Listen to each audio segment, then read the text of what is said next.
Welcome to MALDEF's 2016 Chicago Awards Gala.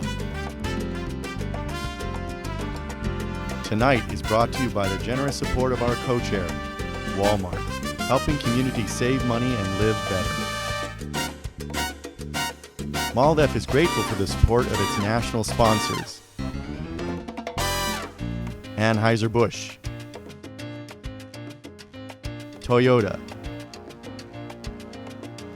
and Univision. Our national airline sponsor, Southwest Airlines. And our national law firm partner, the Sidley Austin Foundation.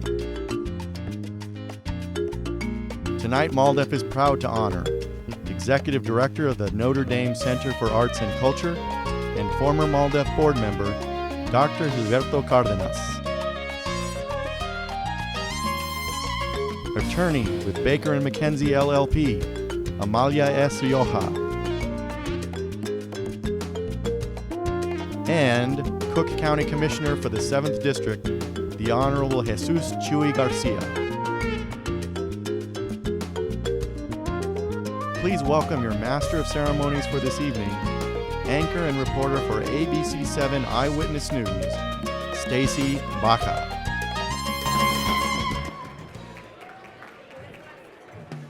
Good evening, everyone. So happy to be here with everyone. Buenas noches. See? Yes, we're ready to get started here. We want to welcome everyone to MALDEF's 2016 Chicago Awards Gala. So I am delighted to be here.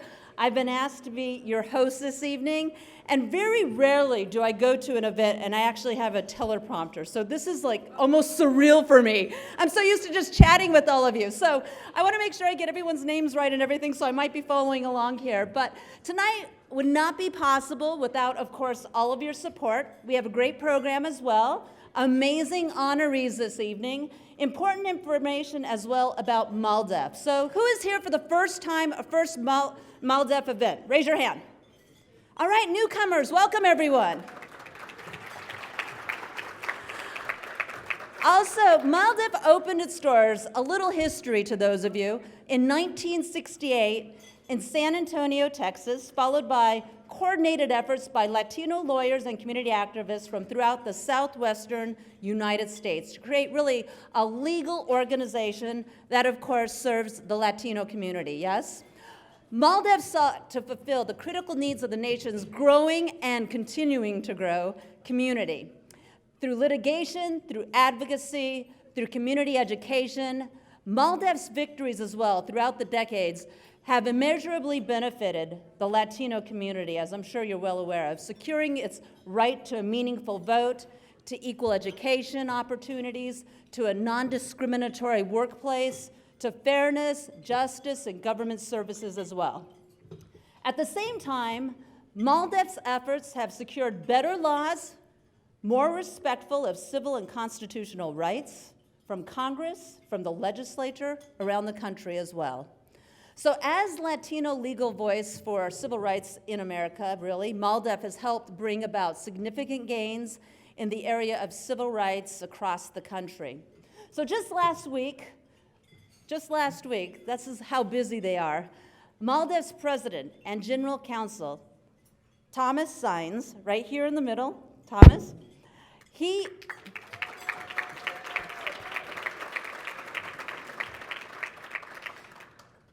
for those of you who maybe haven't been following closely, and we just explained, he presented oral arguments before the U.S. Supreme Court in Texas versus the United States. That is a case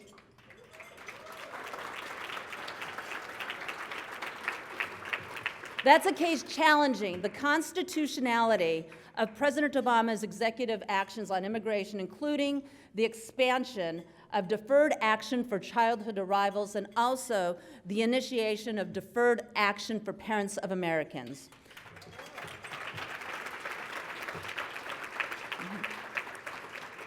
While there is still a long road ahead, of course, we are grateful that we have MALDEF to lead the fight in our courts to secure a better quality of life for Latinos throughout the great nation that we all live in.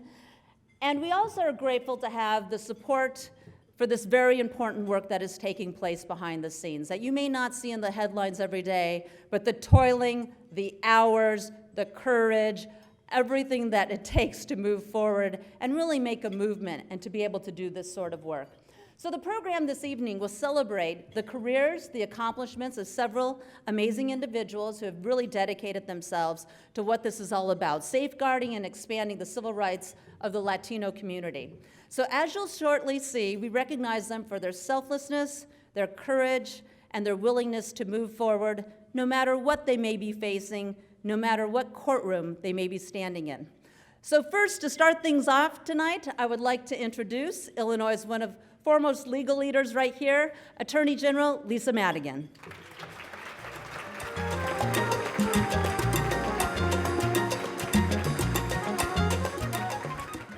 Thank you, Stacy, and let me say thank you to everybody, but in particular to MALDEF, obviously, for inviting me to be with you tonight. One of the things that I enjoy the most about my job is having the opportunity to be with people and with organizations that are doing truly outstanding work when it comes to making sure that everybody's civil and legal rights are actually being acknowledged and are actually being enforced. And so tonight, it is a joy for me to be in a room full of people who are truly committed to what I think are the most important aspects of our democracy, inclusion of all, justice for all. And so tonight, I want to say, before I give out a very important award, I want to say thank you to all of you in this room, because we all share that commitment.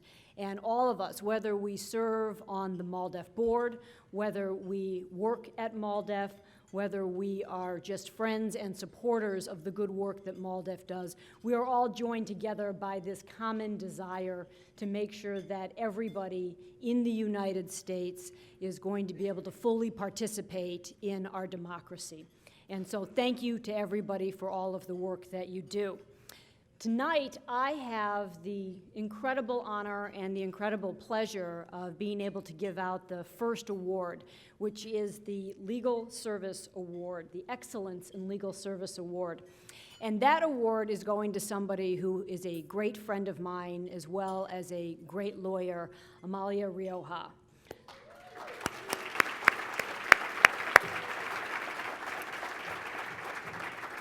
So Amalia is somebody who I've known for a long time, but I had the pleasure of having her work in the Attorney General's office for a number of years on policy issues, and I want to highlight just one of those. She took on the challenge of actually making sure that our public access counselor, the body of group of people in our office that work to ensure that our open government laws are actually being enforced. She took on the challenge of actually heading that up for a period of time. And I can tell you that it is truly a challenge to do so, because she was really fighting to make sure that people had access to government, that our Freedom of Information Act and our Open Meetings Act were actually being enforced, so that people knew what was going on, so that we were eliminating the culture of secrecy that for far too long has dominated government here in the state of Illinois. And so she did that work so well that she was stolen from me. And she became the Deputy Chief of Staff to Governor Pat Quinn. And in that position, she really took on yet another opportunity to be able to expand and protect rights for people. And so while she was working for Governor Quinn, she worked to make sure that we had online voter registration. She also made sure that not only that, but we actually had same-day voter registration, making Illinois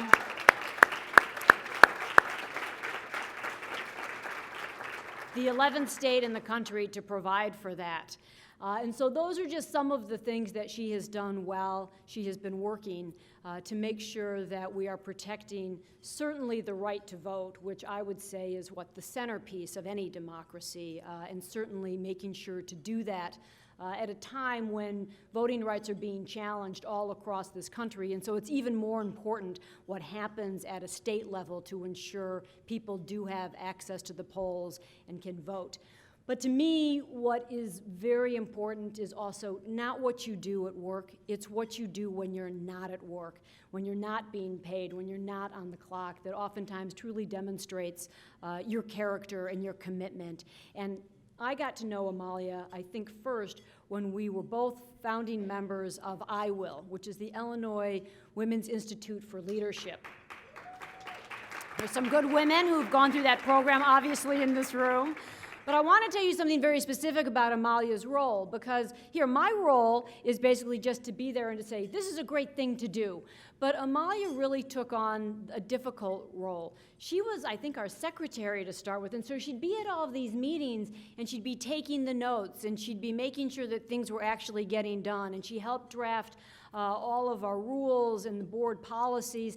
And so behind the scenes, that often unacknowledged work that is absolutely vital to any organization is work that she has done, not just for IWIL, but for so many other organizations. And again, in my mind, that demonstrates her commitment and it demonstrates her character. And I can tell you where that comes from. It comes from the support and the love and the values that were passed on to her from her family. And it is so important to Amalia to make sure that, just like MALDEF recognizes, everybody, and especially people in the Latino community, get to participate in their community and in their government and have their rights not just acknowledged, but make sure that they are protected and enforced. And so I am very, very proud this evening to be able to present MALDEF's Award for Excellence in Legal Service to Amalia Rioja. But before I do that, I want you to know that I'm not the only person who believes that Amalia is a perfect recipient of this award. If you would, please take a look at this video where you will hear other great and wonderful things about Amalia Rioja.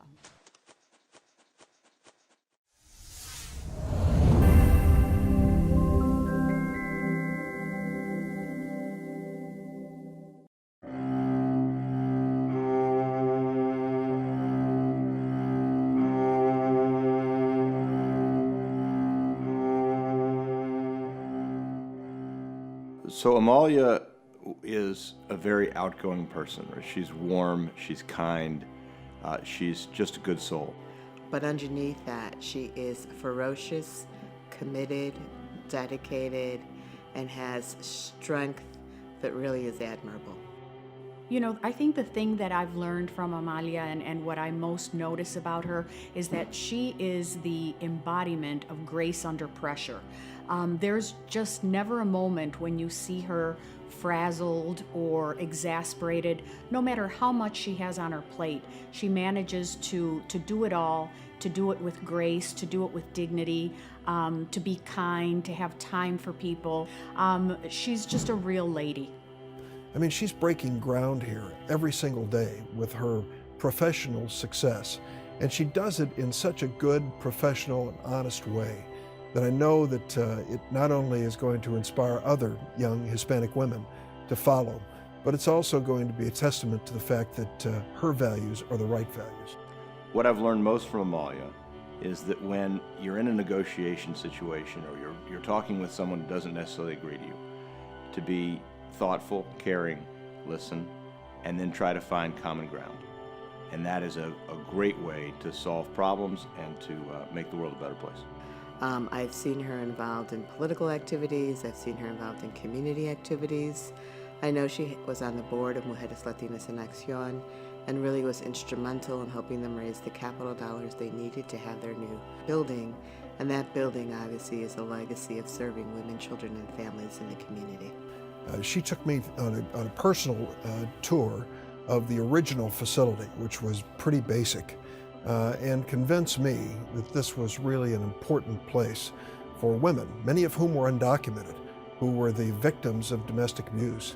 They finally had a shelter where they could come, many times with their children, and be protected. So I tried to help in building a new facility and then to work with them in their work in the community. Amalia was the one who really introduced me to this, and I felt all along that I had really invested taxpayer dollars into a place that was really serving the community. I remember sitting in meetings with her, and other executive directors of nonprofit organizations would say, "You've already done more for us in your first 3 months of being in the governor's office than has been done in the past 3 years? You know, I think Amalia is driven by a desire to help her community, a desire to succeed for herself, for her family, for her friends. She's always one of those people that you can call and say, you know, Amalia, I need help connecting A to B. She knows so many people. If you mention her name, she's one of those people, everybody smiles and says, oh, I know Amalia. She's wonderful that way.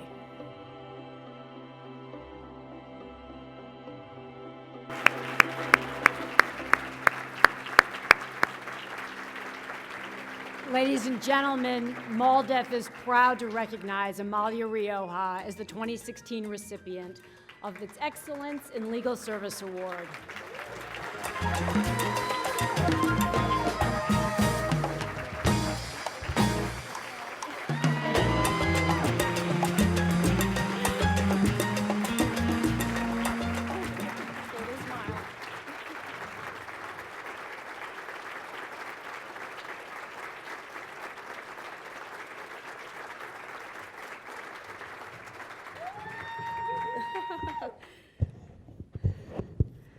Thank you, everyone. I think I'm going to cry. It was so beautiful. Thank you, Attorney General Lisa Madigan, especially for that wonderful, heartwarming introduction. And I truly enjoyed working for her in her office. And I just want to commend her, especially because she takes on major challenges. And no matter the opposition or whether it's a popular position or not, she's always fighting to make our state better for all of us.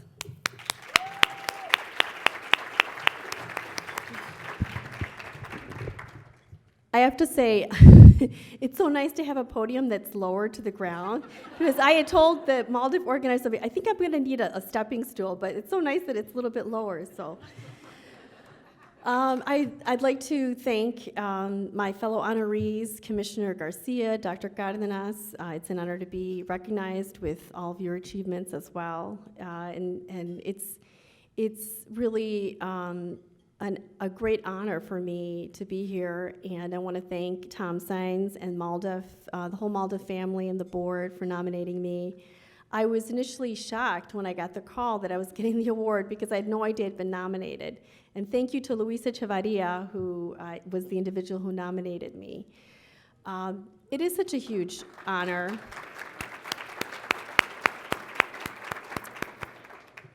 To be recognized by an organization like MALDEF. They're at the forefront of fighting for all of our civil rights, and they're really leaders, and at the national level, they're taking on the difficult challenges that help a lot of families all over the country, and setting precedents. And I was also happy to hear Stacey Baca mention that Tom Saenz was arguing in front of the U.S. Supreme Court, because that's a great example of the kind of work that MALDEF does, that we're so proud to support and proud to also celebrate.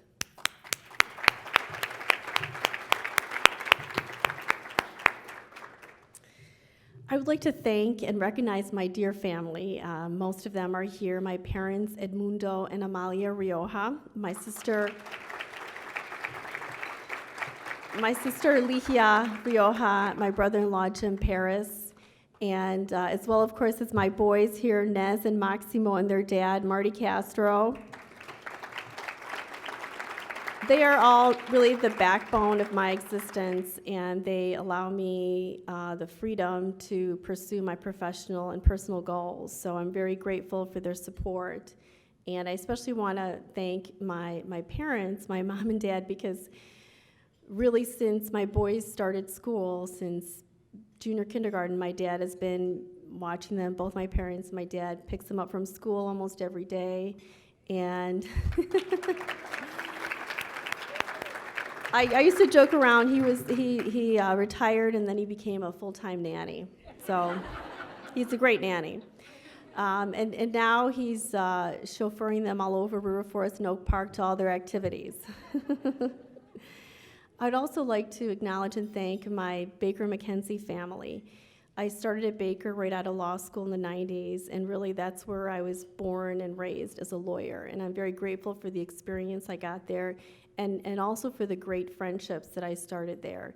And I want to especially acknowledge some of the partners who are here, who knew me back in the 90s, Pat Harold, Moran McBreen, and Jim O'Brien. So I'm so grateful to have rejoined Baker after 20 years. I have to tell you that in a lot of ways, I feel that, of course, I'm honored to get this award, but I do feel that I'm not deserving of the award in a way, because I think that I've always done what made me happy and was rewarding.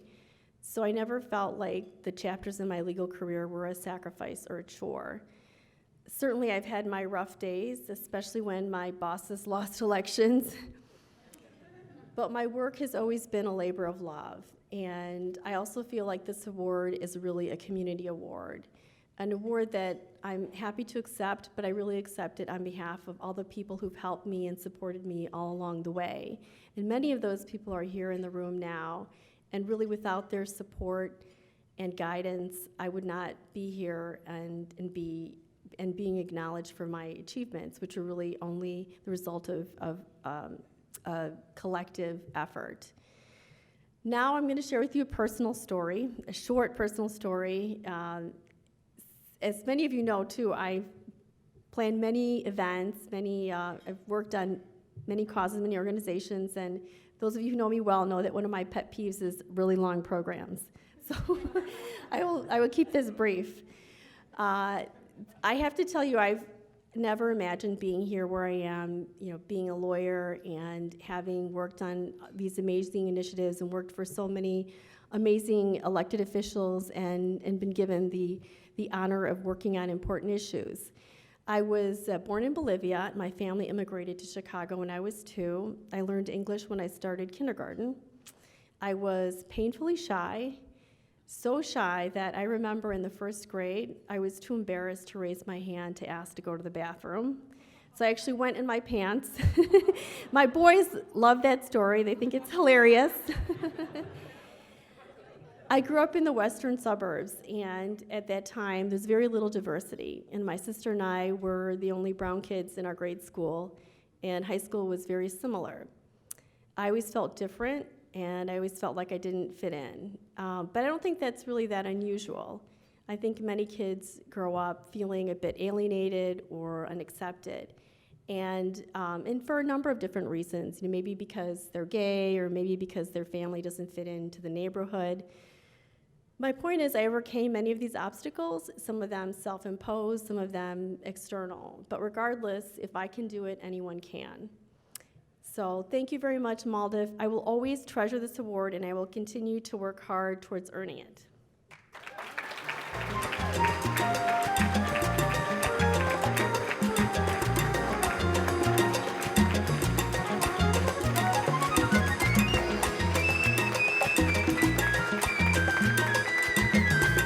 Good evening, everyone.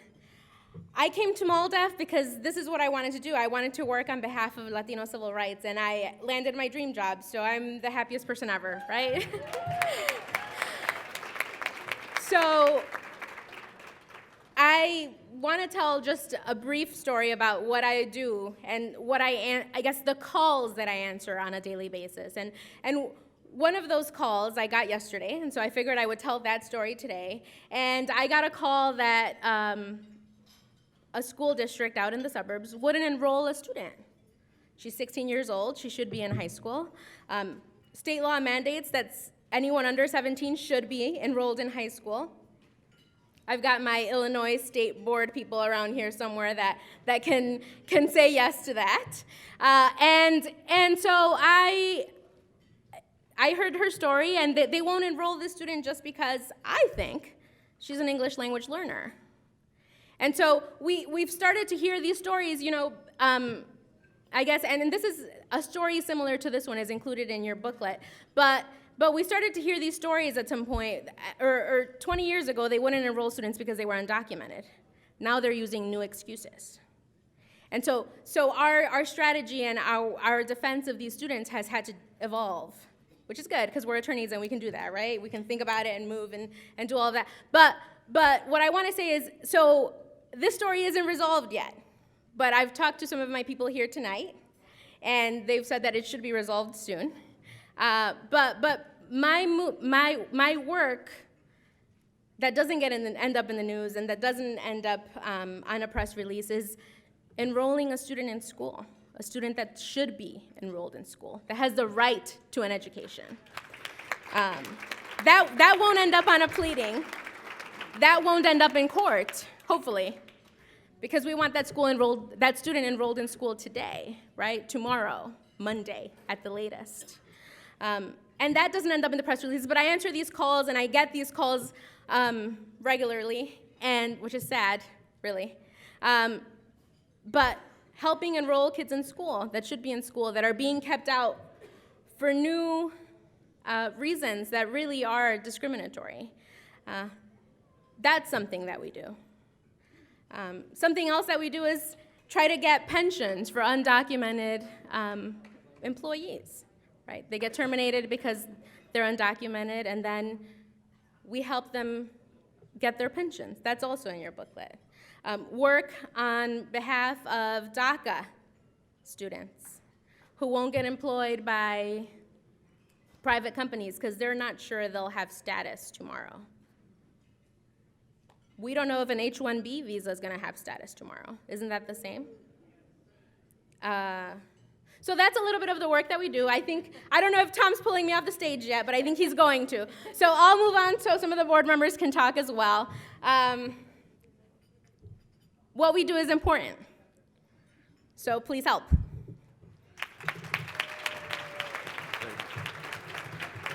So thank you, Veronica. Her dream job, she's one of our dream attorneys. I have many of them across the country who do this on a daily basis. So we're at 3925. We've got a goal of 5,000. Y'all got to help me. What you don't know, or maybe you don't know, is that actually this is the end of MALDEF's fiscal year. So my annual board of directors meeting is tomorrow and Saturday here in Chicago. I have many of my bosses from the board then in the room today. Please help me look good. So I'm going to introduce a couple of these board members. I want to start with a native Chicagoan, though she is not currently in Chicago. I know she's coming back soon because her family is here, Araceli Munoz-Petrich. Well, as many of my fellow native Chicagoans know, it's awesome to be home, and it's awesome to be with all of you. Many of you I know from my law school days, and who've also been pillars of support for me, like Amalia, when I was in law school. And it's just really wonderful to be here and to see other fellow Chicagoans like Veronica working in our communities and helping the cause. And I hope that all of you pitch in and pledge for this amazing organization I believe in, and I know that many of you believe in if you're sitting here today. And I know some of you, so don't make me start calling you out. Table number 10, table number 9, and so I really hope to see your names up there, and please pitch in because it's important work that we're doing. Thank you so much. And now I wanted to have my fellow board member, oh, so sorry. I'll have Tom. Thank you, Araceli. So I know that we would be at the goal, but some of you may find you don't have cell service down here. That is the case.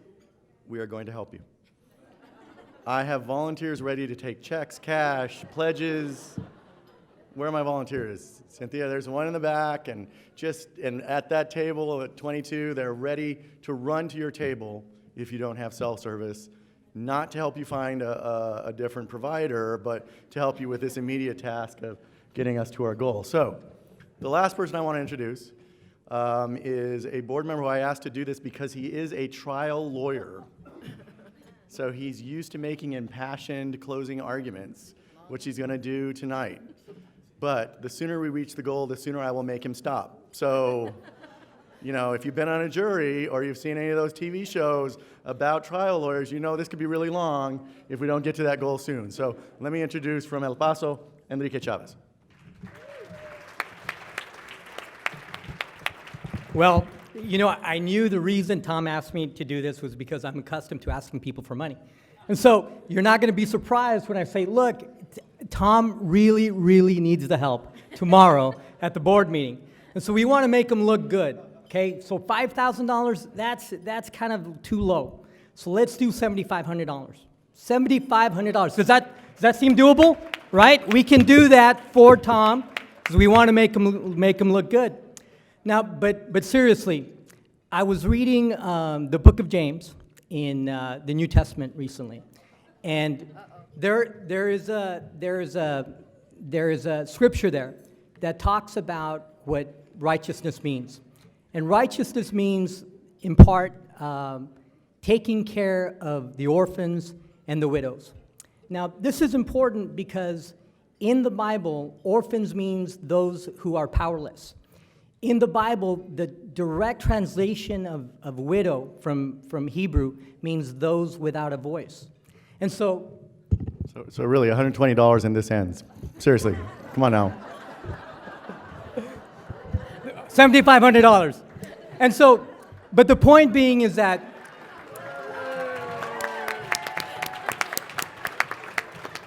the point being, I know, wait, this is the point though. MALDEF has a voice, or is the voice for the powerless. MALDEF is a voice for those who don't have a voice. That's what your money does. That's what your support for MALDEF does. So please give. Keep on giving. Thank you very much. All right, let me thank Veronica, Araceli, and Enrique, and thank you all for your ongoing support. This truly is a MALDEF family, and thank you for being here. Stacy.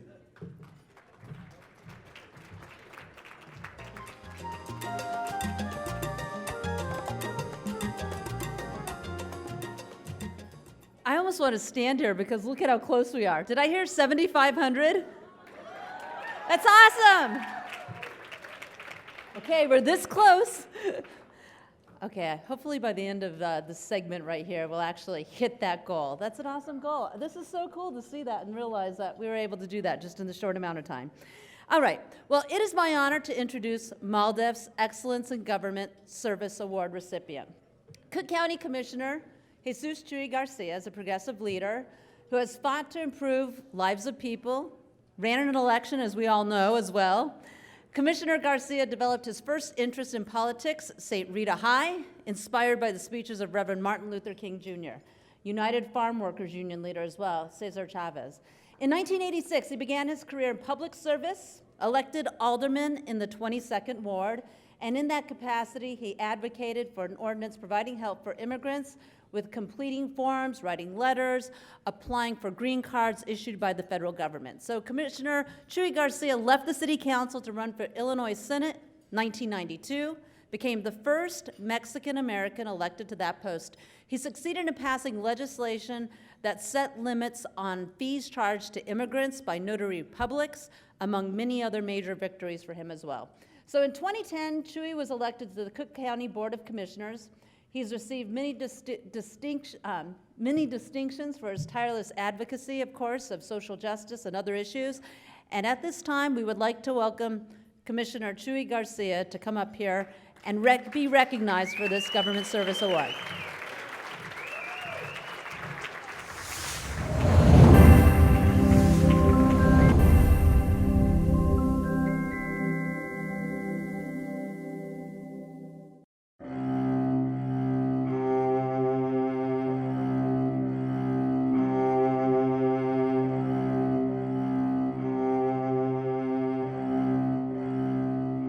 My first impression of Chuy was how humble he was, how approachable he was. A community resident, a concerned citizen, a leader, a grassroots organizer. So it was really, he was relatable. That's what I remember the most from when I first met him. You know, when I first met Chuy, he told me, don't call me commissioner, call me Chuy. And I, use that as a role model. I use that as an example today. When people come to me and say alderman, I say, don't call me alderman, call me Carlos. So I wouldn't have entered public life if it hadn't been for Chuy showing me an example of what it really means to be a public servant.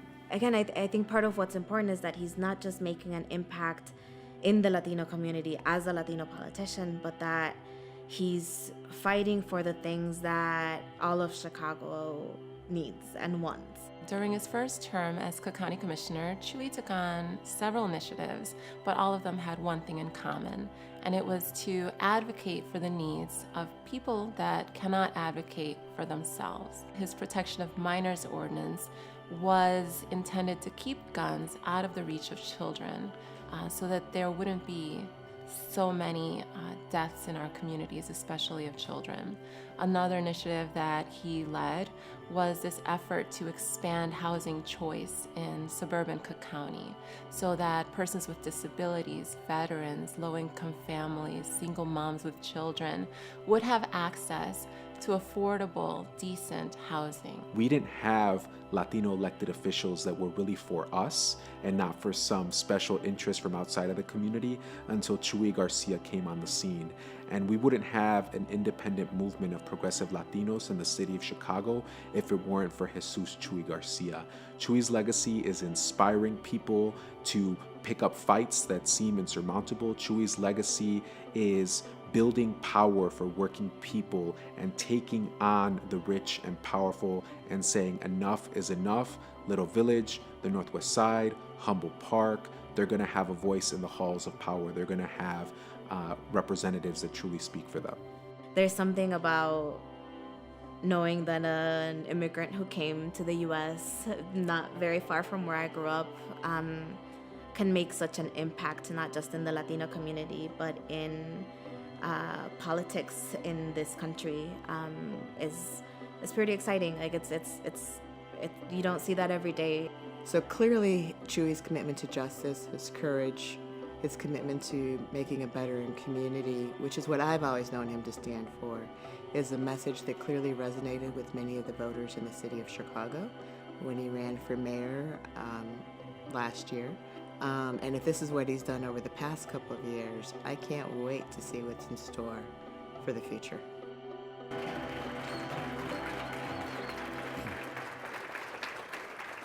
Thank you so much for being here tonight, for MALDEF, and for hitting the financial goals that were set on the spur of the moment, it looked like.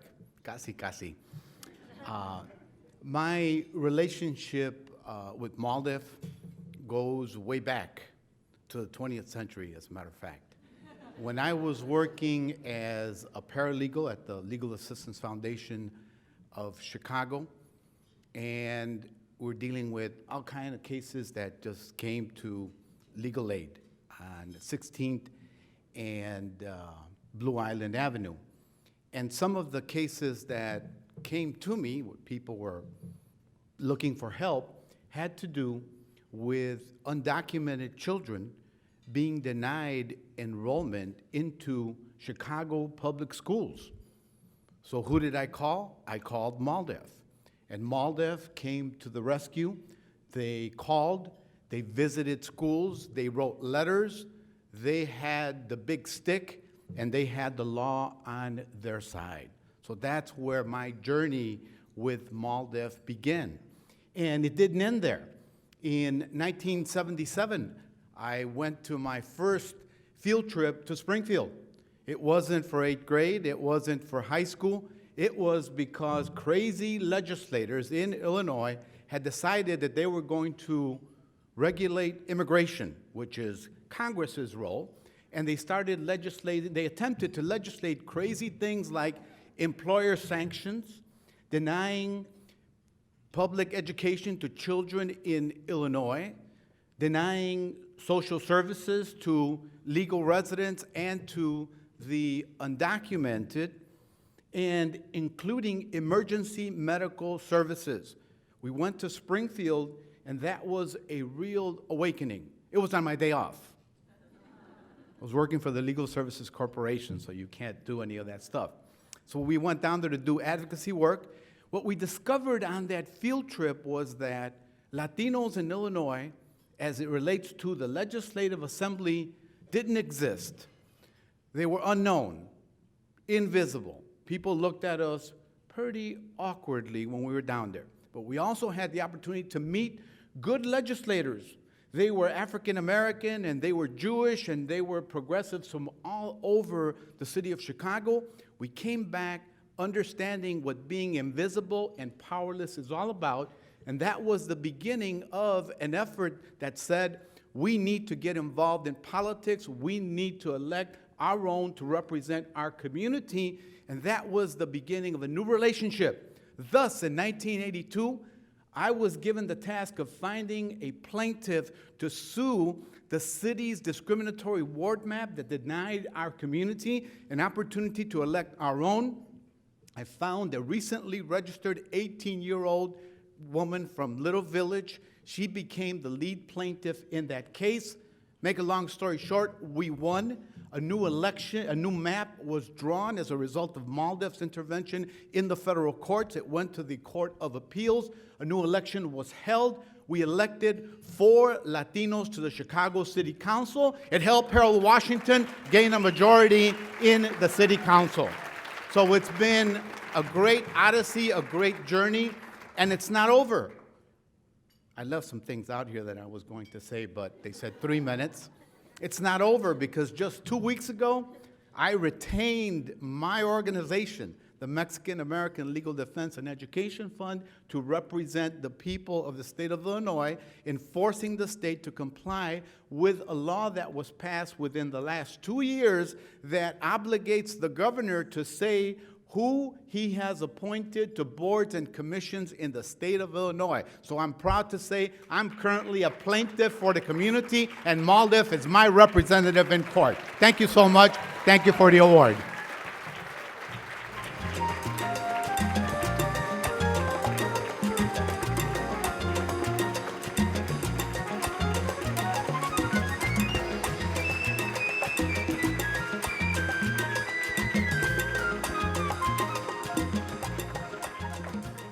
Thank you, Commissioner Garcia. I didn't realize you had that many MALDEF connections. A little bit of an education there. That's excellent.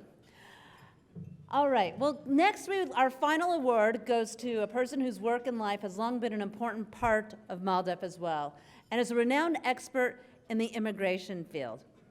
Dr. Gilberto Cardenas is the executive director of the Notre Dame Center for Arts and Culture and a professor as well in the Department of Sociology. He was the founding director of the Institute for Latino Studies from 1999 to 2012, and was also assistant provost at the University of Notre Dame during this time as well. He previously taught at the University of Texas in Austin from 1975 to 1991. Dr. Cardenas has worked in the area of immigration for more than 46 years and has gained international recognition as a scholar in Mexican immigration. 3 times named by Hispanic Business Magazine as one of the 100 most influential Latinos in the United States, Dr. Cardenas is also a renowned scholar on economy and society, race and ethnic relations. He also co-authored one of the first publications at the outset of the debate as well on Mexican immigration. MALDEF and Dr. Cardenas have a long, proud history together. He has served on the board since the early 1990s. He's worked with MALDEF attorneys on the Plyer versus Doe case. He was with the opening expert witness in the first case in Tyler, Texas, and at the Consolidated School Children's case in Houston, Texas. All of these cases led to a landmark Supreme Court decision favoring the plaintiffs represented by MALDEF. An avid collector as well of Latino art, donations from his collection, the largest private collection of Latino art, very interesting addition there, are proudly displayed at MALDEF headquarters in Los Angeles and the Chicago, Washington, D.C. regional offices as well. Let's go ahead and take a look at his life.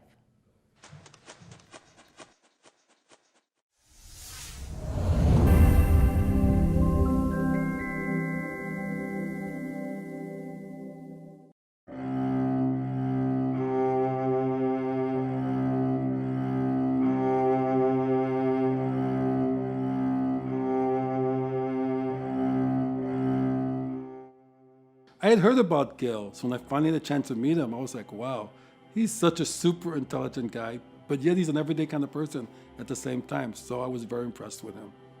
He's very rooted in community and very proud of where he comes from. He's just sort of accepts who he is, quite unassuming, but he has quite an impact on people. He was brilliant. He was very visionary. He took me to a location of a rundown building and said, could you see this as the Notre Dame Cultural Arts Center? I think that he would say that his main accomplishment was the work that he did, which led to a Supreme Court case, Plyler versus Doe, where undocumented children in Texas had been denied access to public education. And through his work and the work of others, but primarily his testimony, which was actually cited in a Supreme Court case, children, regardless of their status, were able to go to public schools in Texas. He's done so much for our community, it's amazing. You know, when one gets those emails that say, please do not print this if you care about the environment, well, if you printed out all of Gil's accomplishments, you'd be like a forest. You know, I think Gil will probably want to be remembered as a Chicano Latino who became an academic, but it's his art. I think he will want to be remembered as a person that was passionate about Chicano Latino art. He once told me that what he would like to do is economic development for artists, Latino artists. He is the largest art collector in the United States and in the world. He's also pushed for the founding of the Smithsonian Latino Center. He was the founder of Latino USA, in which new ideas are presented to the public. He has a wonderful art collection, and just a few weeks ago, he donated over 2,000 pieces to the National Museum of Mexican Art here in Chicago. It's incredible how many things he's done, and he does them all well. So just observing him, how he keeps a pace that's so even keel, and he's always a good human being, a good friend, a good person. That's always been something I've always admired in Gil. Gil, I love your artistry. I love your passion, your warmth. You're always opening up your home to many. And I really, really had fun working with you all that time at the University of Notre Dame.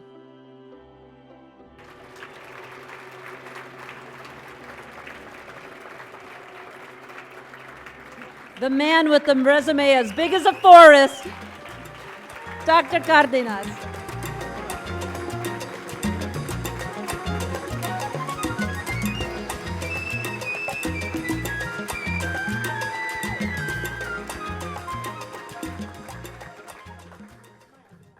Yes, I will smile. Thank you very much. I'm really grateful to be here, and I'm very appreciative that MALDEF has presented me this wonderful award.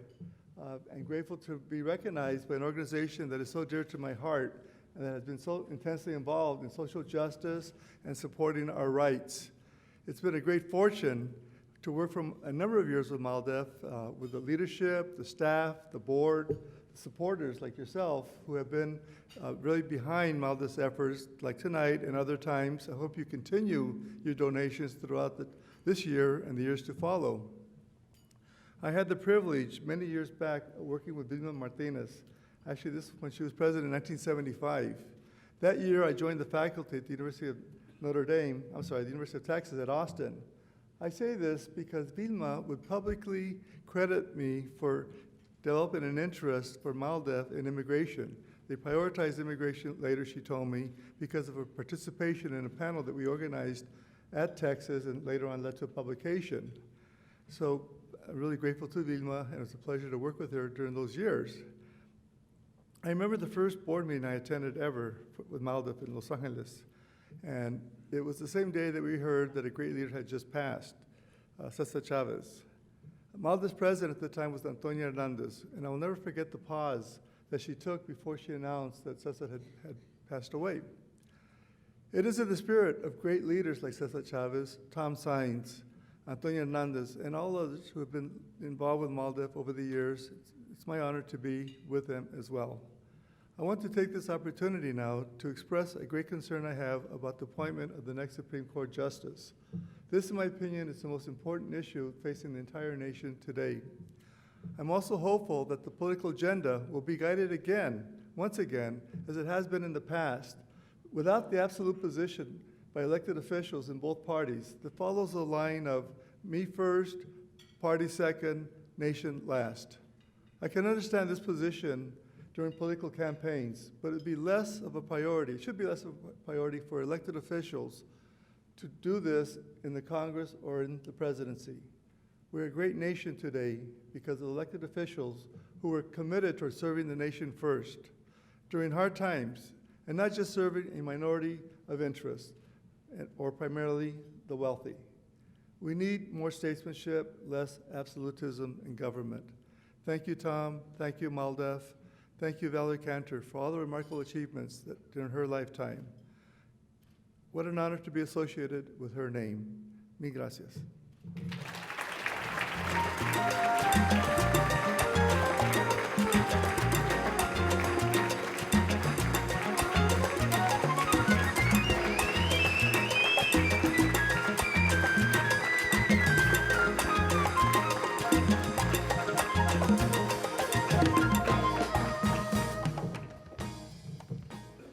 Dr. Cardenas, thank you.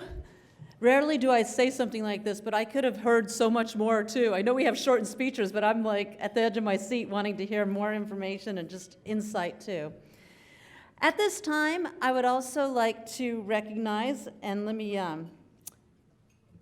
get in my script order here, the distinct pleasure of introducing a leader known to all of us, of course. He's been up here already, Thomas Saenz, MALDEF's president, general counsel, 7 years, involved in all kinds of MALDEF-renowned settlements and courtroom victories on behalf of the Latino community. So some final words here from Thomas Saenz.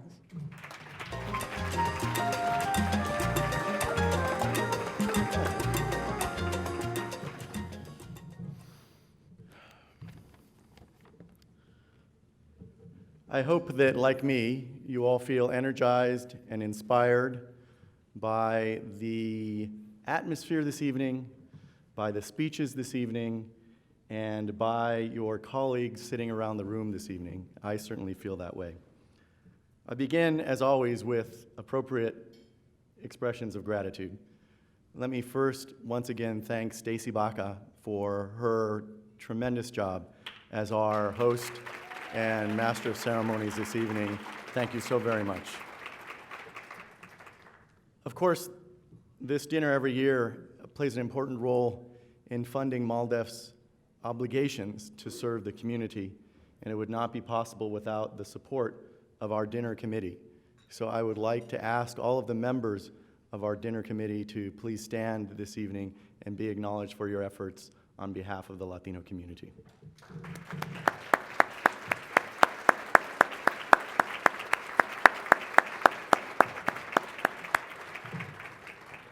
And of course, I want to acknowledge our major sponsors, our co-chair this evening, Walmart, our national sponsors,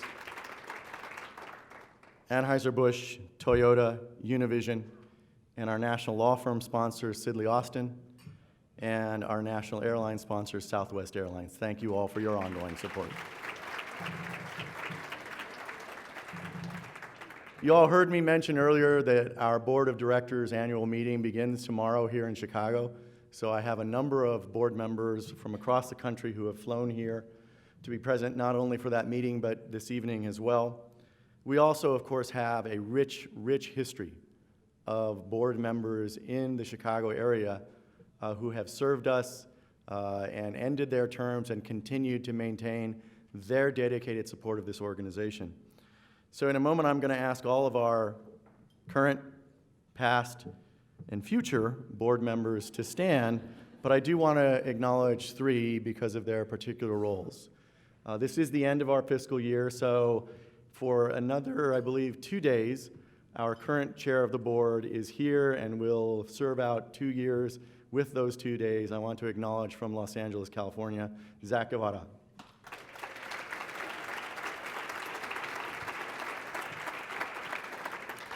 And I want to acknowledge our incoming board chair, assuming all goes well according to the dedicated slate, assuming all goes well for me as well. Forgive my anxiety, it's just a natural consequence of this every year. But our incoming board chair from Dallas, Texas, Regina Montoya, is here as well.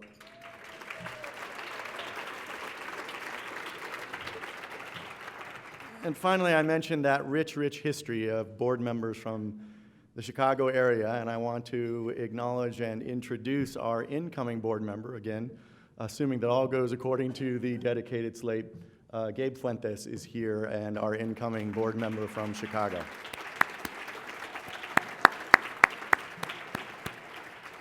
But there are so many others, I could not name them all on our current board and our former board member. I'd like to ask all of them, current and former board members, to please stand and accept our acknowledgement for your efforts.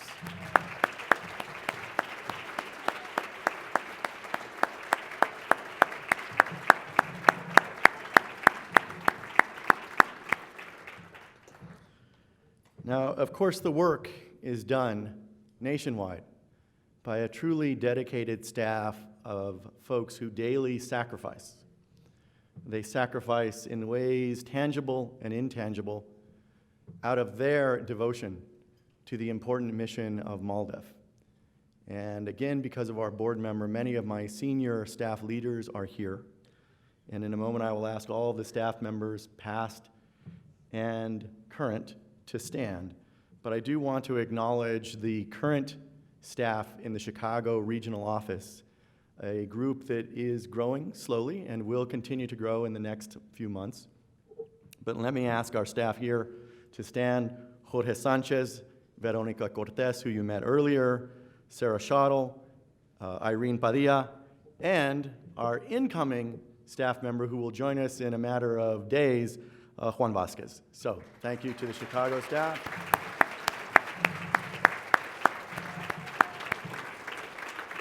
And let me ask all of the current and former staff members of MALDEF to please stand and receive our acknowledgement for your ongoing work on behalf of the community.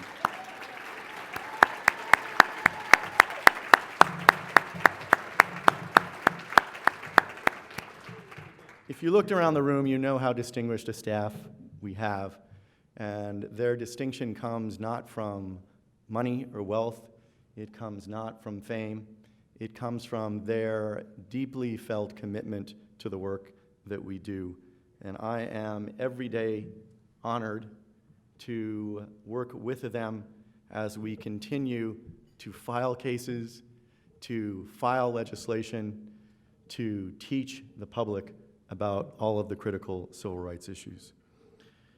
Now, of course, what has made this evening so special, and many of you have come up to me and said this, is the terrific set of honorees that we have had tonight. I believe unmatched in their eloquence, unmatched in their history, unmatched in their courage. But it seems as though words starting with F have described the folks. I think Silvia Puente described in the video Amalia Rioja as ferocious. I like that, noted it. And I think there is no word that better describes Chuy Garcia than formidable in terms of what he has been willing to do, not just here, but nationwide in championing the interests of Latinos. And of course, the F word for our beloved Gil Cardenas is apparently forest, because that is a measure of his very, very many disparate accomplishments for the Latino community. So I do want to once more ask you to join me. And the other F that applies is, and I'm going to talk more about this, is family. You may have heard, or didn't, that all of these honorees are Maldefians, MALDEF family members. Amalia Rioja is a former MALDEF attorney. I don't think that was noted, but she is. Of course, Chuy Garcia is a current MALDEF client. And Gil Cardenas is a former MALDEF board member and expert witness. So they are all family, and please join me in welcoming our family members who are honored this evening.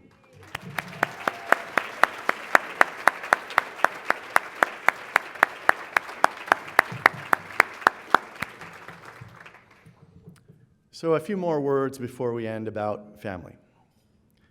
And I want to take this up not in the cliched way that too many politicians, Latino and non, talk about Latinos and family, because I think we in this room know it means so much more than a political tagline. But you have heard that 10 days ago I had the great honor and privilege of standing in the Supreme Court and arguing for 10 minutes on behalf of the people who would benefit from President Obama's announced executive action to provide deferred action to more folks under DACA, Deferred Action for Childhood Arrival, and a new initiative of deferred action for parents of Americans, DAPA. First of all, I want to note that while I was the one who stood up in that chamber, it took so much support from many, many people to get there. We found out less than 2 weeks before that we would be given argument time, and the preparation was rigorous and arduous. And we were supported in that preparation by our co-counsel, pro bono co-counsel. But tonight, I do want to acknowledge the Balboa to my creed. I haven't seen the movie, but I think that's right. The Balboa to my creed, who was putting me through the rigors, and that is our Vice President of Litigation, who's here tonight, Nina Perales.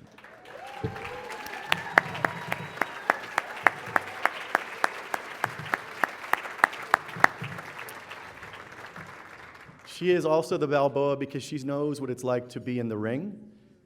Nina delivered the last oral argument to the Supreme Court by a MALDEF attorney 10 years ago in the landmark case of Lulac versus Perry, so she knew exactly what I needed to go through. And I'm still not over the abuse entirely, but I want to acknowledge that important role.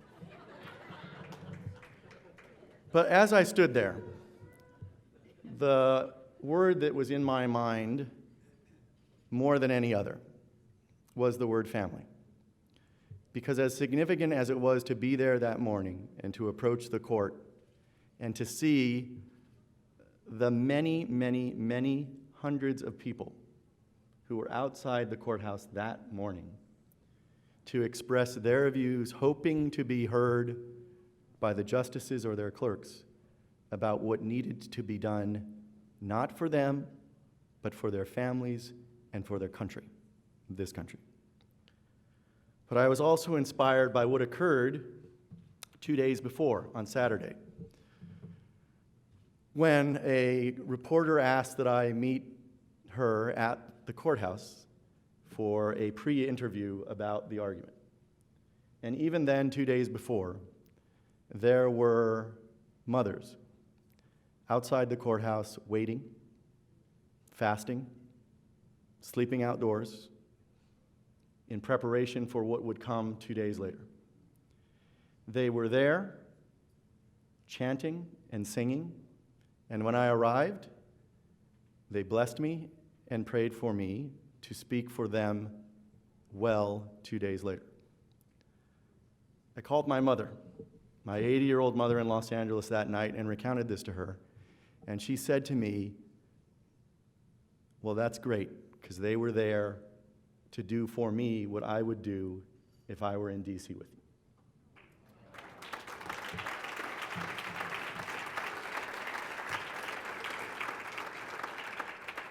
But far beyond those experiences, DAPA and DACA are about family, and family values that are vaunted by every politician across the country. They're about ensuring that the parents of United States citizens will not face the daily fear that they do today, that they will go to work seeking to provide for their family members, and as a result, face a raid or arrest by an overzealous police officer, that they will face the risk of being turned over to immigration authorities for detention, that they face the risk of being put in removal, with the ultimate threat that they will have to decide whether to separate from their U.S. citizen children and leave them here where they have concluded that opportunity is best, or take those U.S. citizen children back to a country with which they are not familiar and to which they have no particularly strong connection. And that is a choice that too many mothers and fathers today and in years past have had to make. And while it didn't make it into the legal argumentation 10 days ago, that is the central family basis of what was announced in November 2014 and which must be vindicated today. But instead of recognizing how much of a dedication to family values the desire for deferred action epitomizes, we have too many political leaders who instead use these actions as an epithet. One of the worst that we've seen revived in this presidential election year is, of course, the term anchor babies. But what anchor babies really recognizes, I believe, is an understanding that in Latino families, there is no question from birth that a child will 20 years later do everything possible to assist their parents in becoming legalized and citizens. That's what that epithet means. It means recognizing that family connection is such that there is no doubt of what will come to pass decades later with respect to immediate family members. That cannot be said about many other communities.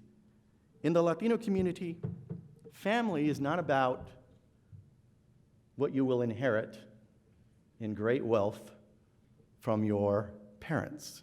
It is not about what connections your parents can create or foster for you. It is about a loyalty that epitomizes what this country purports to be about. And in the Latino community, we know, in this room, that family is not solely about blood relations. So many of us have built families, sometimes because forced to, due to separation, whether real or psychological, but have built families that go well beyond those who are related to us by blood. And we recognize then that the notion of family in our community is not limited to the immediate family at all. It's not limited to those who are related by blood at all. It includes everyone in this room and beyond who believes in and supports our community, and who shows by their genuine words and actions that commitment. The other manifestation, like that epithet, that fails to recognize the importance of family is what is behind what I believe is behind what we are seeing in this presidential campaign. Our community, the Latino community, is facing what no other minority community has ever faced before.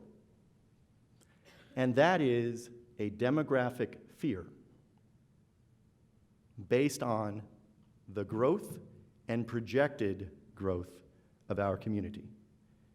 That is a unique story for us. There is no minority community in the long history of this nation that has faced that kind of demographic fear. So yes, we recognize and acknowledge the African American community for its contributions, continuing contributions, to our civil rights legacy in this country. But we face a demographic fear that that community has not. The threat from that community in the minds of the majority is of a different sort. But the fear for too many is that our growth means that we will take on majority status in cities, counties, and states across the country, as we have begun to do.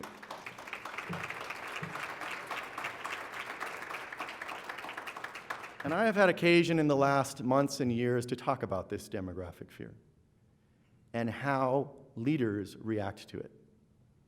Elected leaders like Chuy Garcia recognize that a responsible reaction to the extant and unspoken demographic fears in parts of the community is to tell a different story about continuity of values, about safety in transition, about integration of every minority community into the whole. But we have too many politicians, and you've seen them today, who react to that demographic fear with an impulse to exploit. To exploit that fear to catalyze greater participation in primary elections, and in their hope, greater participation in a general election. But this is a monster that we have seen before. And we know that this is a short-term strategy at best. It may get you, in the case of Governor Pete Wilson in California, reelected. But if his experience is any example, your political career will end. It may get you elected for the first time governor of Arizona if you're Jan Brewer exploiting SB 1070, but you will face, as she has, a very swift retirement thereafter.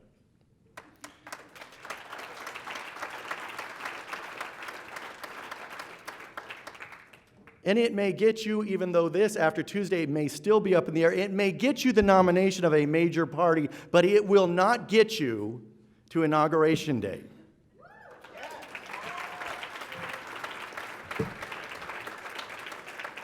What those who exploit don't understand is they are exploiting a phantom. No wall, paid for by whomever, will separate family.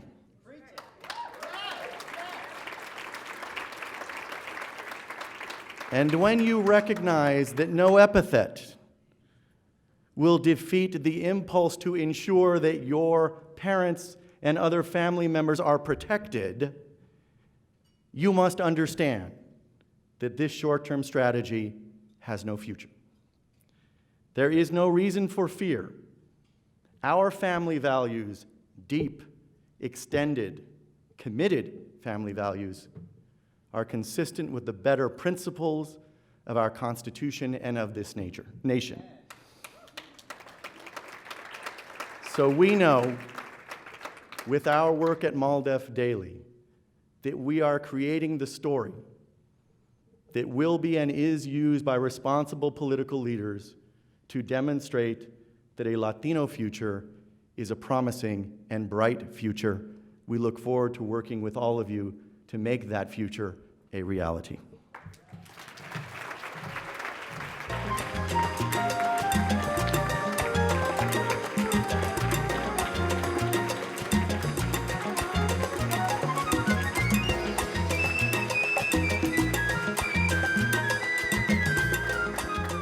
Thomas signs, everyone. I would have loved to see the Supreme Court arguments, yes? And that concludes our evening. I just want to thank everyone for a wonderful evening, all of us being here as one family and supporting exactly what Thomas was talking about as well. So have a great night, everyone, and enjoy the rest of your night. Thank you so much for being here.